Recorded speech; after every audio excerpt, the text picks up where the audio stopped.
जी, बहुत अच्छी बात है कि आज हम लोग गन्ना के विषय में हाँ।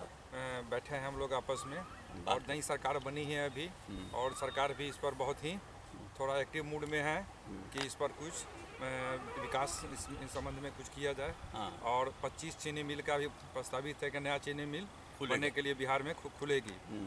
और गन्ना पहले हमारे इलाका में बहुत होता था, इधर थोड़ा कटरा औराई गन्ना कटरा पूरा भरा रहता था। चीनी मिल भी अगल बगल में थे, बंद होने के कारण सभी क्या बोलते हैं लोग बेरोजगार हो गए, किसानों की आमदनी घट गई।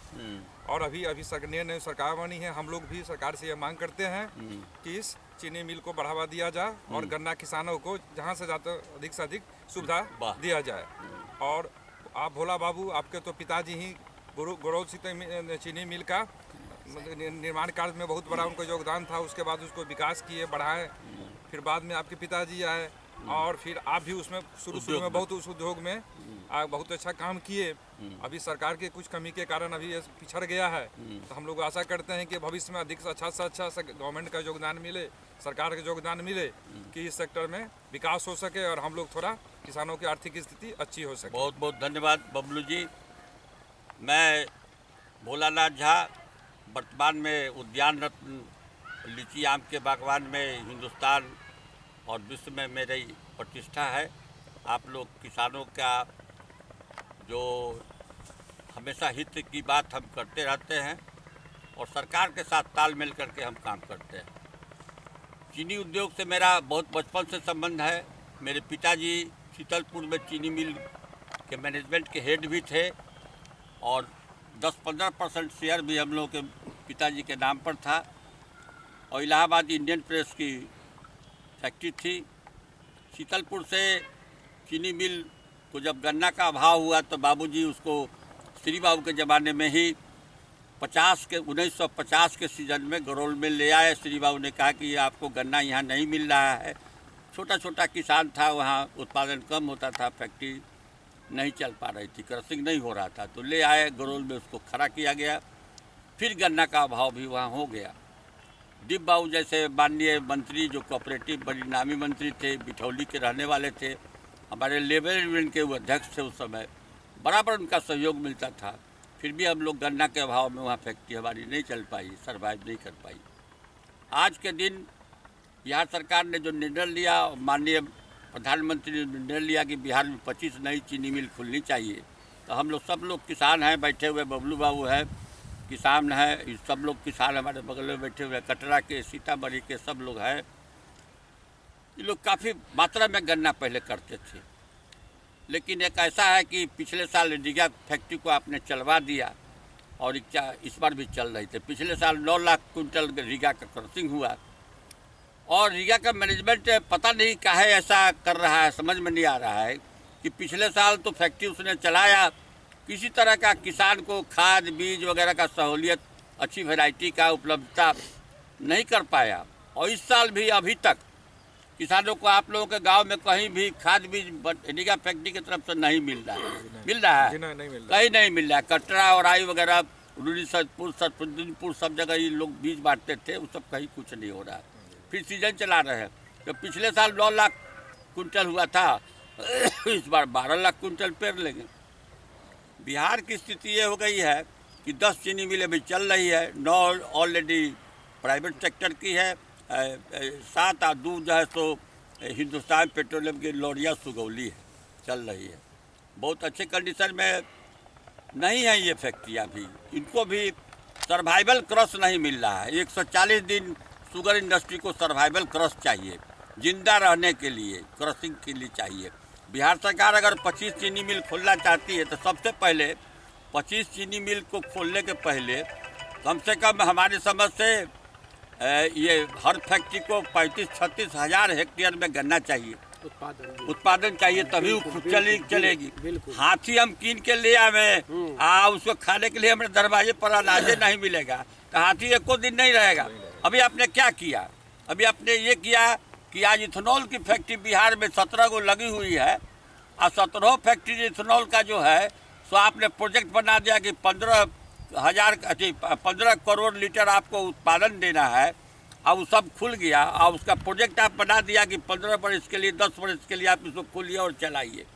और अभी आपने क्या किया, अभी पेट्रोलियम कंपनी जो है, जो इसको इथेनॉल को पेट्रोल में मिला करके बेचती है, वो कंपनी क्या कहती है, अब इस बार 2026 में बोल रही है पेट्रोलियम कंपनी कि बिहार के जितने इथेनॉल प्लांट है उसको कह रही है कि तुम्हारा हम 45% अब इथेनॉल हम लेंगे।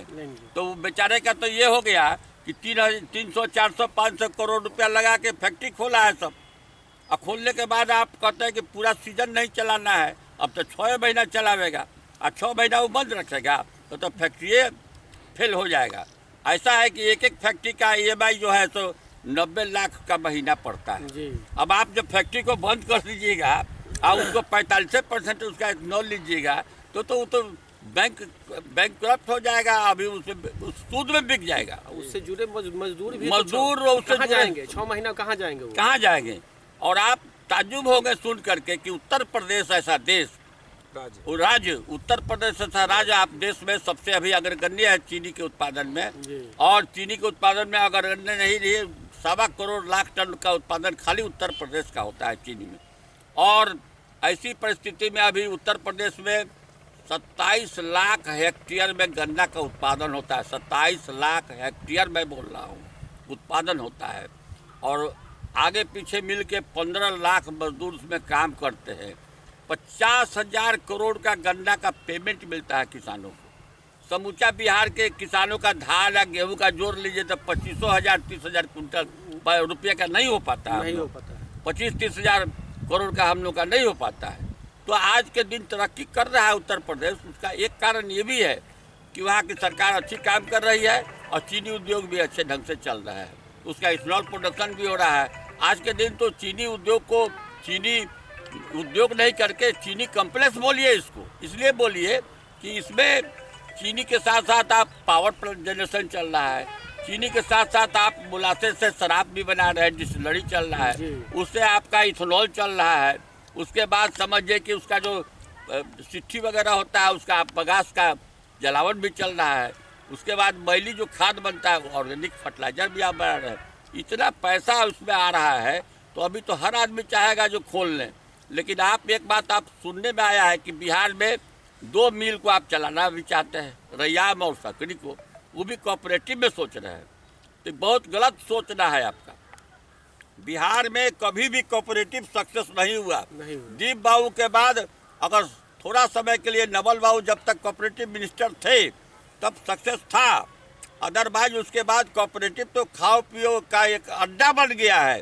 आप कोऑपरेटिव का सही ढंग से अगर जांच किया जाए इसके काम करने के तरीके को, एक एक डेस्क पर आप देखते होंगे जो पैक्स में क्या हालत है। छोटा सा एक काम पैक्स में धान खरीदने का, गेहूं खरीदने का है, क्या हालत कर दिया है। खाली कमाई उसकी हो रही है, पैक्स के द्वारा दूसरा काम नहीं हो रहा है। किसानों का समय से उसका अर्थी नहीं मिल रहा है, नहीं मिल रहा है। इसलिए कोऑपरेटिव पर अगर बिहार सरकार सोच रही है कि महाराष्ट्र की तरह, गुजरात की तरह कोऑपरेटिव स्तर पर हम फैक्ट्री चला लेंगे और रैयाम सकरी की बात हो रही है, तो गलतफहमी मत रहिए।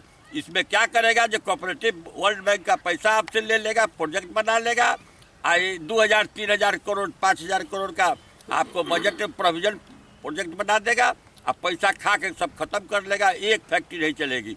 कोऑपरेटिव फैक्ट्री महाराष्ट्र में सक्सेसफुल हो सकती है, गुजरात में हो सकती है, बिहार में असंभव बात है।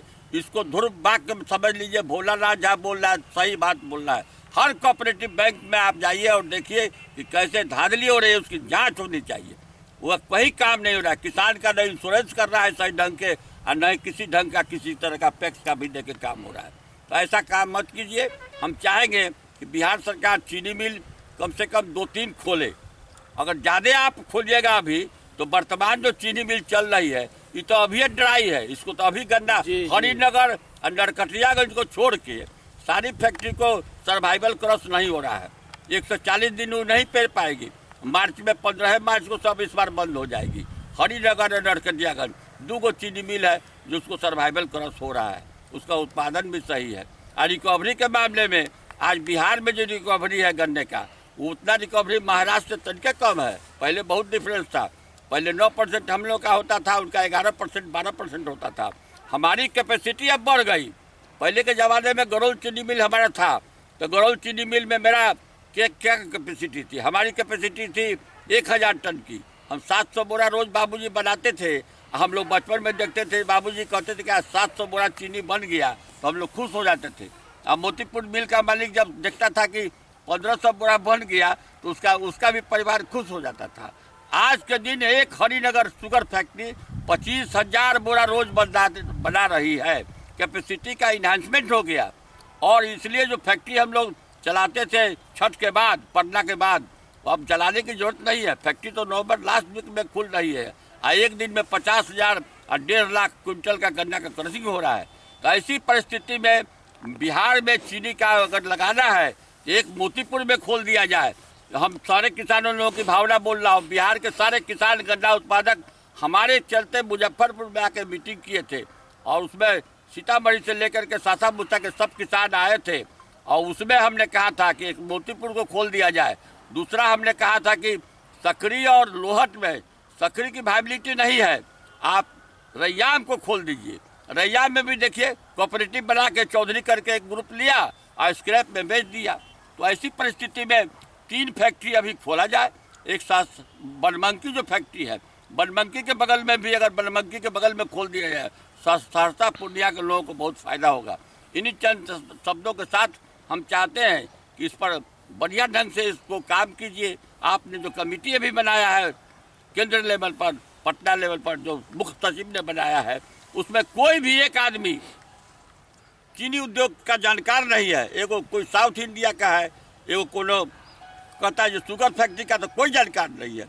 हमको सौभाग्य है कि बिरला ग्रुप का एक सबसे senior manager Surekha ji, BK Surekha, जिसने हाटा फैक्ट्री बनाया 1200 करोड़ में, जो सिधोलिया फैक्ट्री को इन्हांसमेंट किया, जो मोतिहारी का इन्हांसमेंट किया, 5 फैक्ट्री का इन्हांसमेंट किया, वो आज रिटायर होने के बाद भी बिहार में, दिल्ली में, पटना में उपलब्ध है। वो तो उसका हम सहयोग क्यों नहीं ले पाते हैं? वो सारा जानता है कैसे डेवलपमेंट होगा, कहाँ क्या होगा। बिरला ग्रुप का वो था। और दूसरा हम उपलब्ध है आपको। हम तो कहीं जा नहीं सकते हैं मीटिंग में, 84 वर्ष का मेरा उम्र हो गया, लेकिन हम चाहते हैं कि अभी भी आप मेरा मानसिक रूप से जो सहयोग चाहते हैं हम आपको दे सकते हैं। हमको पूरे बिहार की जानकारी है कि कहाँ यह गन्ना की फैक्ट्री लग सकती है। अभी 3 चीनी मिल को आप लगाइए, एक मोतीपुर में सर्वाइव करा दीजिए और एक तो आप रैयाम मधुबनी क्षेत्र का 6 सोचे हैं और लोहट का कीजिए। सकरी नहीं चल सकती है। सकरी का हो सकता है कि राजनीतिक प्रभाव हो, सकरी में चीनी मिल नहीं चल सकती है। एक बनमनकी साइड में आप कर दीजिए। 4 का कीजिए, 25 की बात मत कीजिए। अगर 25 खोलने की बात कीजिएगा तो 10 चल रही है वो बंद हो जाएगा। दूसरी बात, शुगर लॉबी अभी साउथ इंडिया की लॉबी है, वो महाराष्ट्र की लॉबी है। कभी नहीं चाहेगा जब बिहार में चीनी उद्योग खुले, इसलिए कि अभी वो आज मौज कर रहे हैं। वो उनकी चीनी भी बिक रही है, इथेनॉल भी 100% उनका जा रहा है। अब बिहार के इथेनॉल पर रोक लगा दिया गया। अब महाराष्ट्र के सारे चीनी मिल का इथेनॉल समूचा पेट्रोलियम प्रोडक्ट में मिक्सर मिलाया जा रहा है। ये धांधली हो रही है शुगर लॉबी के चलते। ये हम लोग का बी ग्रुप का जो चीनी था उसका फिर इथेनॉल प्रोडक्शन में चला गया। डबल शुगर नहीं बन रहा, जिसके चलते चीनी का दाम भी इजाफा हो गया। शुगर में स्कार्सिटी हो गई। 60 लाख टन चीनी का 50 लाख टन उत्पादन घट गया अभी इंडिया का। इस पर भारत सरकार को सोचना चाहिए। शायद नरेंद्र मोदी जी के नॉलेज में ये मैटर नहीं है। हम देना चाहते हैं कि प्रधानमंत्री जी साउथ लॉबी में, महाराष्ट्र लॉबी चीनी उद्योग को भी बर्बाद करेगा। अब पेट्रोलियम में भी जो समूचा इथेनॉल का जो कारोबार हो रहा है उसमें भी खेला चल रहा है। बिहार में 15 करोड़ लीटर का आपने उत्पादन का सिक्योरिटी दे करके या कारखाना खोलवा दिया। 17 को यूनिट हमारा चल रहा है बिहार में इथेनॉल बनाने का। सब 6 महीना चलेगा, 6 महीना बंद होगा, वो तो फेल हो गया सब। आप 45% उसको आप डिमांड मांग रहे हैं, बाकी पैसा वो क्या करेगा? बकरी इथेनॉल बना के किस काम में आप उसका आवेगा? तो इसलिए हम चाहते हैं कि सब लोगों की राय को आपके सामने हमने रखा है, फिर विशेष रूप से इस पर अध्ययन करके हम आगे फिर आप बात करेंगे। बहुत बहुत धन्यवाद।